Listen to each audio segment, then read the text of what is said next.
Hello, मी प्राध्यापक P डोळस, महात्मा फुले महाविद्यालय भरूच.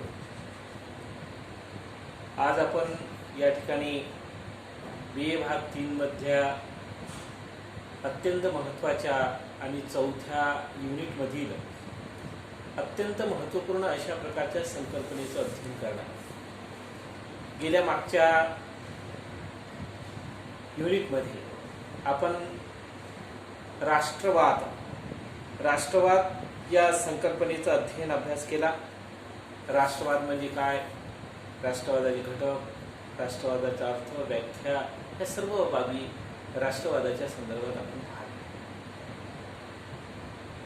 आज आपण या ठिकाणी युनिट क्रमांक 4 आणि युनिट क्रमांक 4 मधील अत्यंत महत्त्वपूर्ण अशा स्वरूपाच्या महत्त्वाच्या घटकातील ज्याला आपण म्हणतो, या युनिट क्रमांक 4 मध्ये ज्याचं टायटल आहे आपलं संप्रदायवाद. आता संप्रदायवाद हे आपल्या युनिटचं टायटल आहे. आता या ठिकाणी एक लक्षात घ्या, तर आपल्याला ज्या BA भाग 3च्या या 5व्या सेमिस्टरमध्ये जो अभ्यासक्रम या ठिकाणी दिलेला आहे, या अभ्यासक्रमातल्या निरनिराळ्या अस्तित्वात असणाऱ्या संकल्पना ज्या आहेत, त्या संकल्पनाच मुळात वादग्रस्त संकल्पना आहे. आता वादग्रस्त संकल्पना आहे असं मी यासाठी म्हणतो, कारण का या संकल्पनेवर आधारित प्रत्येक व्यक्तीचे, प्रत्येक समुदायाचे, प्रत्येक गटाचे, प्रत्येक धर्माचे, प्रत्येक लोकांचे विचार हे वेगवेगळे आहेत. आणि प्रत्येक धर्माच्या, प्रत्येक जातीच्या, प्रत्येक पंथाच्या, वंशाच्या लोकांचे विचार हे वेगवेगळ्या स्वरूपात असल्यामुळं या ठिकाणी प्रत्येक कन्सेप्टमध्ये, प्रत्येक संकल्पनेमध्ये, म्हणूनच या ठिकाणी म्हटलं की प्रत्येक संकल्पना जी आहे ती एक सराशी वादग्रस्त. मी जे म्हणेल ते तुम्हाला पटेल असं नाही, तुम्ही जे म्हणाल ते मला पटेल असं नाही. मला जे पटेल किंवा एखाद्या समुदायाला पटेल, मला तुम्हाला म्हणण्यापेक्षा एखाद्या समुदायाला पटेल किंवा एखाद्या समुदायाला नाही पटेल, पण एखाद्या समुदायाने मांडलेली जे त्यांची बाजू असेल, सामाजिक असेल, आर्थिक असेल, राजकीय असेल, सांस्कृतिक असेल, शैक्षणिक असेल, ही बाजू दुसऱ्या समुदायाशी पूर्णपणे विरोधी असते किंवा 25% 30% तर नक्कीच विरोधी असते. अशा सर्व समुदायांचं आपण अध्ययन केलं तर कोणत्याही समुदायात अस्तित्वात असणाऱ्या निरनिराळ्या असणाऱ्या संकल्पना ज्या आहेत त्या सर्वांना पटणाऱ्या नाही आहेत. म्हणून मी पहिल्यांदाच म्हणतो का हे सर्व वादग्रस्ताचा शब्दार्थ वादग्रस्त म्हणजे वादाच्या भोवऱ्यात, म्हणजे तुम्हाला जे वाटते ते मला नाही वाटत, मला जे वाटते तुम्हाला नाही वाटत, म्हणजे आला वैचारिक संघर्ष. त्याला काय म्हणतात, वाद म्हणजे वैचारिक संघर्ष, विचाराचा संघर्ष. आणि या विचाराच्या संघर्षामध्ये आपण सर्वसाधारणपणे या ठिकाणी संप्रदायवाद, आता अलीकडे आपण बघतो का आपल्या भारतामध्ये संप्रदायवादाची भूमिका गेल्या मागच्या 5-6 वर्षामध्ये, 7-8 वर्षामध्ये फार मोठ्या प्रमाणात उदयाला आली असल्याचं दिसते. अनेक टीव्हीच्या माध्यमातून, अनेक चॅनलच्या माध्यमातून, अनेक समुदायाच्या माध्यमातून संप्रदायवाद आला. आणि संप्रदायवाद पूर्वीच्या काळात होता, आजच्या काळात नाही असं म्हणता येणार नाही. तर तो उलट जास्तीत जास्त प्रमाणात फोपावत चाललेला आहे, वाढत चाललेला आहे. आणि हा संप्रदायवाद फोपावत चालला असल्यामुळं त्याच्याबद्दल फार काही बोलणं म्हणजे आपणही वादग्रस्त होऊन जातो, आपलं विधानही वादग्रस्त होते. कोण त्या शब्दाचा कशा प्रकारचा अर्थ काढते. अलीकडच्या काळामध्ये प्रत्येक व्यक्ती सर्व अर्थतज्ञ झालेली आहे.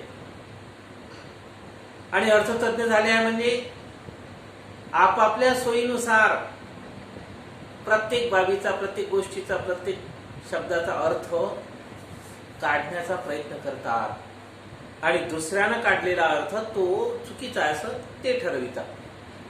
आता संप्रदायवादाची संकल्पना जी आहे ती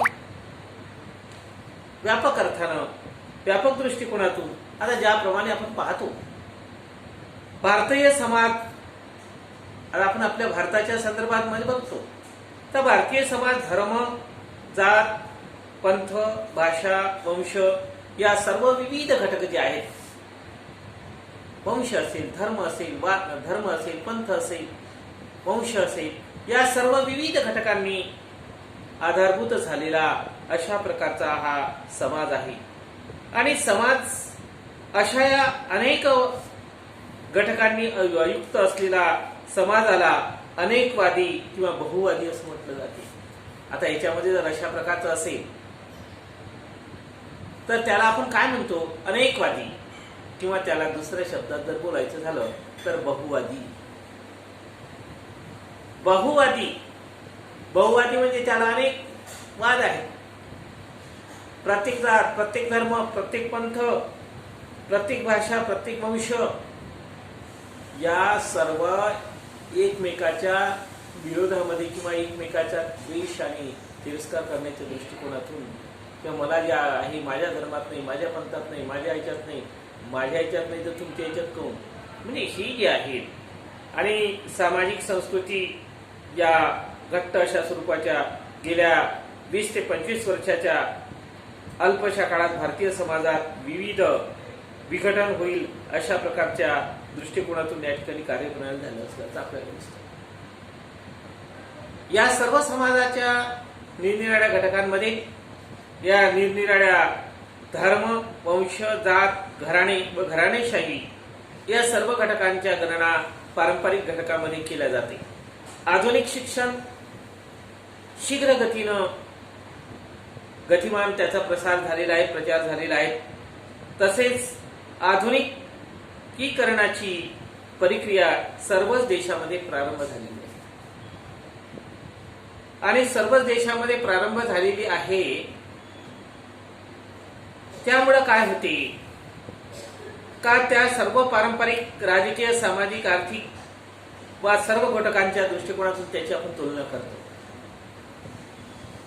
अशा सर्व कार्यपद्धतीच्या आधारावर यामुळे संप्रदायवाद व धर्माचे राजकीय जीवनातील व राजकारणातील स्थान व भूमिका अतिशय महत्वाचा आहे. आपण पाहतो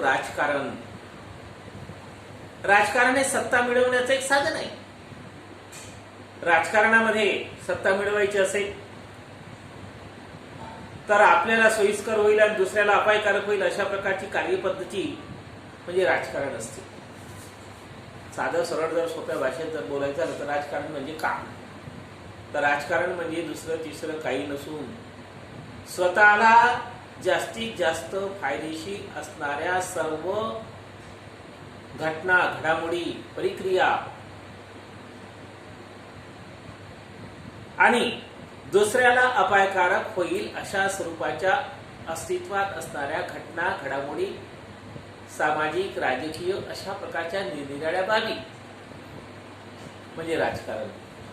आता अशा सर्व राजकारणाच्या बाबतीत आपल्याला जास्त या ठिकाणी पाहायचं नाही.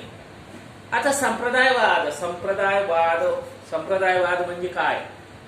आता संप्रदायवादाचा अर्थ आपल्याला या ठिकाणी पाहायचा आहे आणि या संप्रदायवादाचा अर्थ या ठिकाणी आपल्याला पाहायचा असल्यामुळं या ठिकाणी आपण संप्रदायवाद कशाला म्हणतात आणि कोणत्या प्रकारचे असतात, त्या संप्रदायवाद केवळ हा भारत, दक्षिण आफ्रिका या राष्ट्रांमध्येच आहे असं नाही. आफ्रिका, ऑस्ट्रेलिया, युरोप, अमेरिका खंडात देशामध्ये सुद्धा संप्रदायवादाची समस्या फार मोठ्या प्रमाणात आहे. फरक एवढाच आहे की भारत, बांगलादेश, पाकिस्तान, श्रीलंका या देशांमध्ये संप्रदायवाद हा सामाजिक, राजकीय, आर्थिक समस्या या सर्व स्वरूपात प्राप्त झाला असल्याचं आपल्याला दिसतं. यामुळे अन्य खंडामध्ये मधील देशापेक्षा दक्षिण आशियाई देशांमध्ये संप्रदायवादाची भावना अधिक गुंतागुंतीची आहे. भारतामध्ये संप्रदायवादाची आशिया खंडातील जे देश आहेत, या आशिया खंडातील, दक्षिण आशिया खंडातील देशांमध्ये संप्रदायवादाची जी भावना आहे, संप्रदायवादाची जी प्रक्रिया आहे, ती अतिशय जटिल आणि अतिशय गंभीर स्वरूपाची आहे. आता महत्वाचा एक टप्पा असा या ठिकाणी आपण बघू का भारतीय धार्मिक विविधता, भारतीयांमधील धार्मिक विविधता आणि धार्मिक असंहिष्णुता, भारतामधील धार्मिक विविधता, टायटल आहे भारतामधील विविध धार्मिक विविधता आणि धार्मिक असहिष्णुता. आता पहा, आपल्याला ह्या असहिष्णुतेचा गेल्या 3-4 वर्षात असहिष्णुता या शब्दाला सुद्धा फार मोठ्या प्रमाणात वादग्रस्त स्वरूपाचा, असहिष्णुता कोणाला म्हणावं, कशा म्हणावं, कोणी कोणाला कशा पद्धतीनं म्हणून घेते, कोणी कशा पद्धतीनं, ज्याला ते वेगळं वाटते तो माणूस त्याचा विरोध करतो, ज्याला त्याचं वेगळं वाटत नाही तो त्याचं समर्थन करतो. अशा प्रकारचे वाद भारतामध्ये अलीकडच्या काळामध्ये फार मोठ्या प्रमाणात अस्तित्वात होत असल्याचं आपल्याला दिसतं. आता आपल्याला दिसते की भारत जगामधील सर्व प्रमुख धर्म व पंथ अनुयायांची माहेरघर आहे. भारताला जर आपण पाहिलं, जगाच्या दृष्टिकोनातून आपण विचार केला तर भारत हा संपूर्ण अनुयायांचे, म्हणजे सर्व धर्माचे, सर्व पंथाचे, सर्व लोक आपल्या भारतामध्ये आहे, म्हणून त्याला सर्व जाती धर्म पंथाच्या लोकांचं माहेरघर म्हटलं जातं. आपल्या देशात कोण नाही असं आपण म्हणू शकत नाही. आणि आता आपण जर बघितलं तर भारतामध्ये 5000 वर्षापासून समृद्ध अशा प्रकारची संस्कृतीचा वारसा, आपल्याला 5000 वर्षापूर्वीचा संस्कृतीचा वारसा आपल्याला लाभलेला आहे. हिंदू धर्मीय लोकांचे निवासस्थान, आपल्याला काय हिंदुस्थान म्हटलं जातं, आपण आपल्या भारत म्हणतो, आता पूर्वी हिंदुस्थान म्हटलं जातं. आता हिंदुस्थान का म्हटलं गेलं? हिंदुस्थान का म्हटलं गेलं? कारण का या भागामध्ये हिंदू धर्मीय लोकांचे निवासस्थान असणारा प्रदेश म्हणजे हिंदुस्थान. हिंदू धर्मीयांचे निवासस्थान असणारा देश म्हणजे हिंदुस्थान असा उल्लेख अशा या नावाने आपल्याला संबोधित केले जाते. आता हिंदू धर्मच आहे त्याचा, आता भारतामध्येच बौद्ध धर्म, जैन धर्म, शीख धर्म या धर्माचा सुद्धा उदय झालेला आहे. बौद्ध धर्माचा उदय कुठे झाला असं जर आपण म्हटलं तर भारतामध्ये झाला. जैन धर्माचा उदय कुठे झाला तर भारतामध्ये झाला. शीख धर्माचा उदय कुठे झाला तर भारतामध्ये झाला.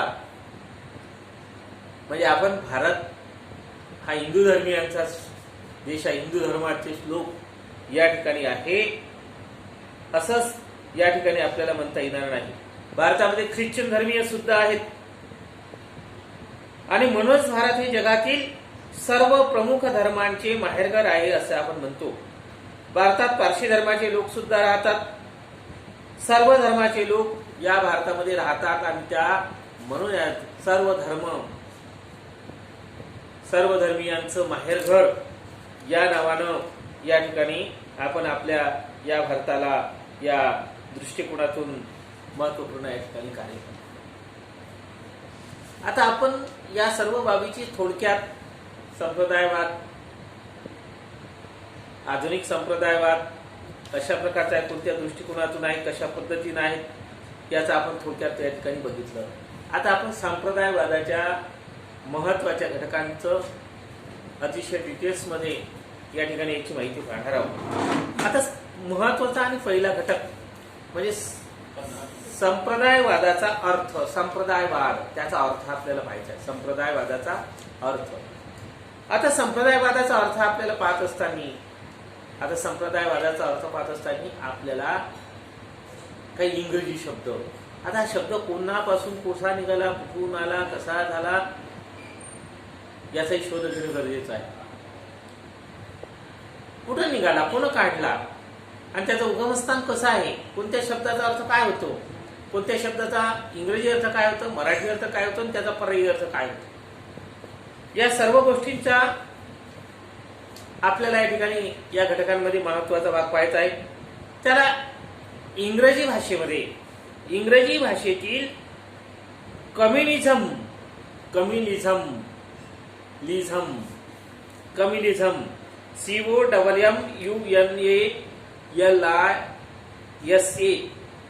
कम्युनिझम या मूळ शब्दरूप, या मूळ शब्द आहेत, या मूळ शब्दरूपी कम्युनिझम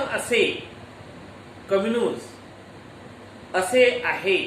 त्याचा अर्थ संभाषण व हितगुज करणे होते. त्याचा मराठीत अर्थ हितगुज करणं, संभाषण करणं हा तात्पर्याने त्याचा शब्दार्थ वापरला जातो. कम्युनिझम या शब्दाचा अर्थ सर्वसाधारणपणे जातीय असा आहे.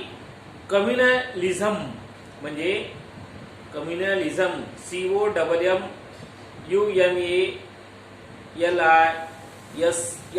कम्युनलिझम या इंग्रजी भाषेतील शब्दापासून पर्यायी शब्द संप्रदाय वा सांप्रदायिकता असा आहे. आता सांप्रदायिकता असा त्याचा अर्थ आहे. याचा आपण इंग्रजी, मराठी, इतर भाषेतून कुठून आला, कसा आला, याचा सुद्धा विचार केला.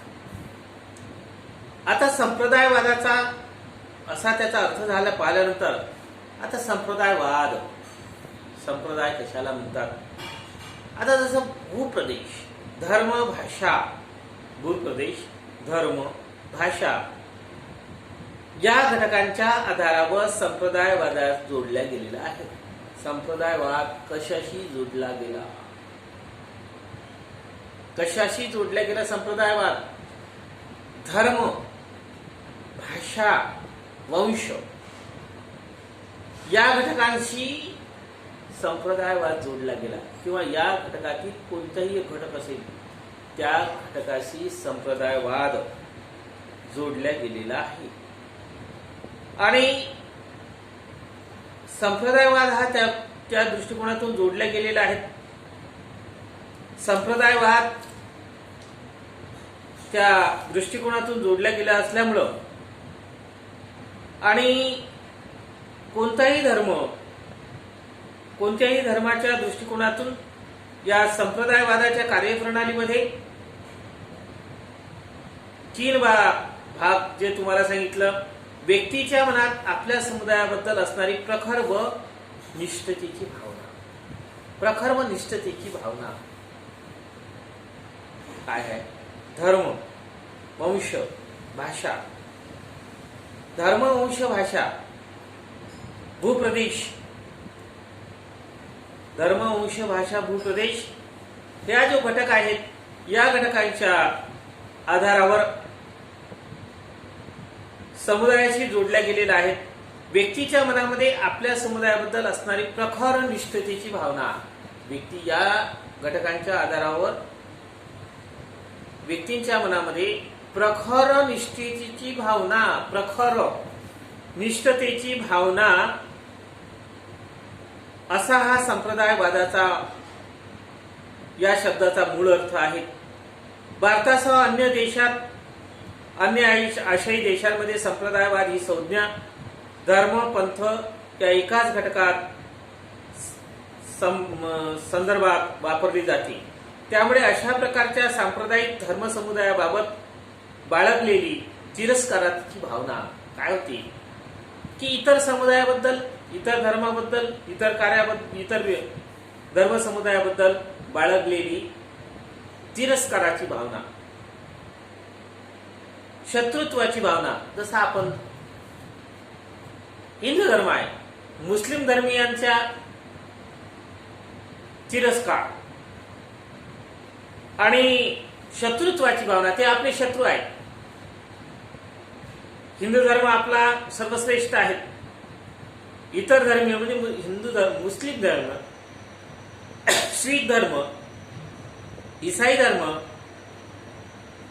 जैन धर्म किंवा ख्रिश्चन धर्म या धर्माबद्दल जी आहे, इतर धर्माबद्दल, आपल्या धर्माबद्दल आदर आणि दुसऱ्या धर्माबद्दल तिरस्काराची भावना, शत्रुत्वाची भावना बाळगणे असा संप्रदायवादाचा अर्थ या गोष्टीशी चिकटलेला आहे. अलीकडे मात्र आपल्याला दिसून येते हा चिकटलेला जो आहे शब्द संप्रदायवादाच्या बाबीशी हा पक्का चिकटलेला आहे. आता पाश्चिमात्य राष्ट्रांमध्ये सांप्रदायिक वाद, पाश्चिमात्य जग जे आहे आणि भारत किंवा आशिया या देशांमध्ये संप्रदायवादाच्या संदर्भामध्ये पाश्चिमात्य देशांमध्ये आणि आशियाई देशांमधल्या आपल्या या भागात सांप्रदायिकवादाची कशा कशा पद्धतीनं त्याची व्याख्या केली जाते, कशा कशा पद्धतीनं आता पाश्चिमात्य राष्ट्रांच्या संदर्भात आपण पहिल्यांदा पाहू आणि मग भारतीय उपखंडातलं मग. आता पाश्चिमात्य जगात संप्रदायवाद या हा सकारात्मक दृष्टिकोनातून घेतला गेला.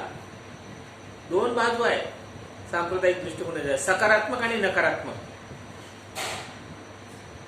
या युरोपीय खंडातल्या पाश्चिमात्य देशातल्या सांप्रदायिकवादाच्या संदर्भामध्ये त्यांनी सकारात्मक अर्थ घेतला आणि आशियाई आणि भारतीय उपखंडामध्ये त्याचा नकारात्मक अर्थ घेतला. एवढं लक्षात ठेवायचं आहे. आपण नकारात्मक घेतला, त्यांनी सकारात्मक. आता सकारात्मक कशा पद्धतीने घेतला आहे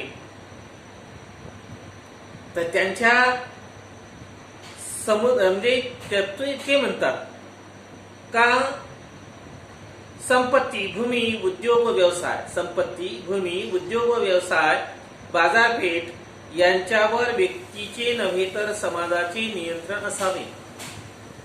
काय म्हटलं? पाश्चिमात्य जगात संप्रदायवादाच्या संदर्भात सकारात्मक दृष्टिकोनातून जी माहिती आहे ती आपण या ठिकाणी बघत आहोत. लक्षात घ्या. ती या ठिकाणी पाश्चिमात्य राष्ट्र काय म्हणतात? संपत्ती, भूमी, उद्योग व व्यवसाय, बाजारपेठ यांच्या व्यक्ती नव्हे तर, यांच्यामधले व्यक्ती नव्हे तर, व्यक्तीचे बाजारपेठेवर व्यक्तीचे नव्हे तर समुदायाचे नियंत्रण असावे, म्हणजे मालकी हक्क असावा, असे राजकीय तत्वज्ञ ब्रोकोव्हिनने मांडले आहेत. संप्रदायवादाची व्याख्या करताना त्यांनी असं म्हटलेलं आहे, शासनाची अशी पद्धती की ज्या विविध स्वायत्त समुदायाच्या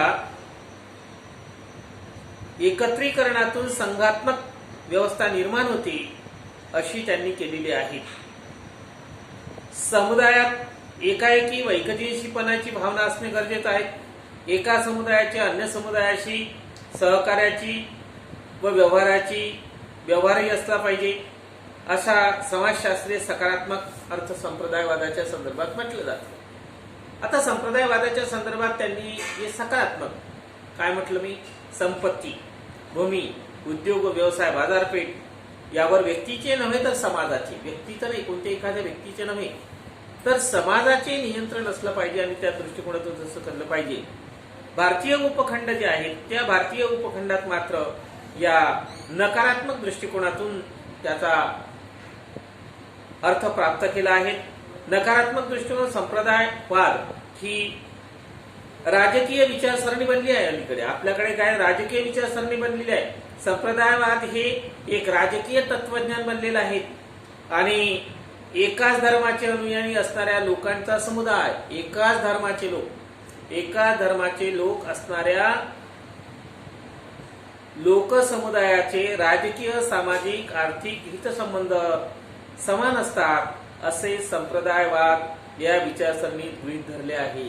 आपल्या भारतात काय धरलं आहे? एकाच धर्माचे अनुयायी असणाऱ्या लोकसमुदायाचे राजकीय, सामाजिक, आर्थिक हितसंबंध असणारा समान असतात असा संप्रदायवाद राजकीय विचारसरणीत गृहीत धरला आहे. एका धर्माच्या अनुयायांनी त्यांच्या राजकीय निष्ठा स्वधर्मीय समुदायांनी ठेवल्या पाहिजेत आणि स्वधर्म सोडून अन्य धर्मीयांचा तिरस्कार केला पाहिजे असा संप्रदायवादाचा अर्थ किंवा तत्वज्ञान आग्रह धरला आहे. एखादी व्यक्ती कोणत्याही धर्मसमुदायात सामाजिक, सांस्कृतिक, सेवक वा संलग्निक असा संप्रदायवादाच्या दृष्टिकोनातून केली आहे तर त्या दृष्टिकोनातून एका समुदायाचे हितसंबंध दुसऱ्या समुदायाच्या हितसंबंधापेक्षा भिन्न स्वरूपाचे आहे असेही सुद्धा गृहीत धरले जाते. म्हणून संप्रदायवाद ही धर्मनिरपेक्षवादाच्या आणि मानवतावादाच्या विरोधी आहेत. संप्रदायवाद हा धर्मनिरपेक्षवादाच्या आणि मानवतावादाच्या विरोधी आहे असे म्हटले जाते.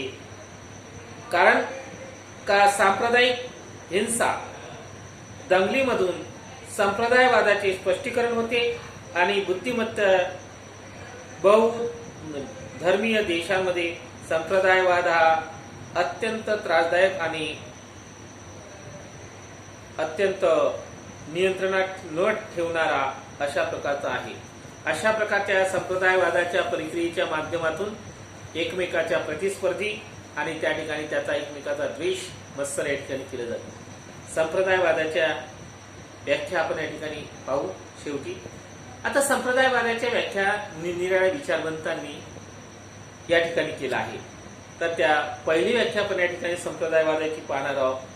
बिपिन चंद्र यांच्या मते संप्रदायवाद बिपिन चंद्र यांच्या मते कामेन्युटेमध्ये व्याख्या एखाद्या विशिष्ट धर्माचे अनुकरण करणाऱ्या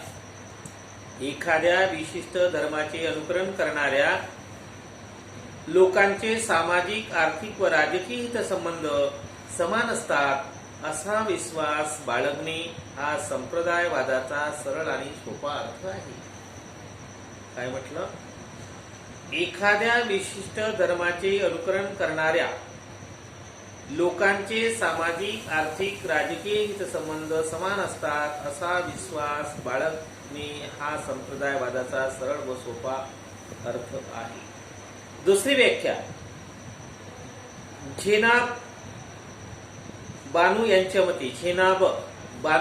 मते संप्रदायवाद ही अशी विचारसरणी आहे ज्यामध्ये अल्पसंख्याकांना बहुसंख्याकांकडून धार्मिक, सांस्कृतिक आणि जातीय वैशिष्ट्ये याबाबत असमानतेची वागणूक मिळते.